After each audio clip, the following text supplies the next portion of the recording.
মধুর আমার মায়ের হাসি। ওনার অনুপ্রেরণা, ওনার এই যে সার্বিক সহযোগিতা এবং দোয়া ছাড়া এই অবস্থায় আসা আসলে কখনো সম্ভব হতো না। মহান রব্বুল আলামিন মায়ের দোয়া সবসময় কবুল করে। সন্তানের জন্য মায়ের যে ত্যাগ স্বীকার অবদান, এটা আসলে আমার মাকে দেখলে বোঝা যায়। 2018 সালে কীভাবে আমি সরকার নির্বাচনকে নির্যাতনে পরিণত করেছে, এমন কোনো এমপি নেই যাদের গায়ে হাত তোলা হয়নি। ঠিক সেই রিস্কি সময়ে উনি মাঠে নেমেছিলেন। উনি ইভেন ওনার হাঁটু ব্যথা থাকা সত্ত্বেও পায়ে হেঁটে হেঁটে 4তলা 5তলা বিল্ডিংয়ে গিয়ে আমার জন্য ভোট চেয়েছে।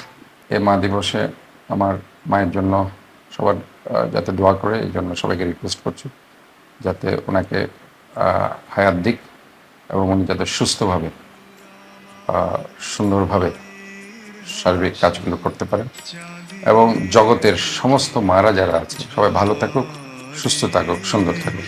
মাকে মনে পড়ে আমার, মাকে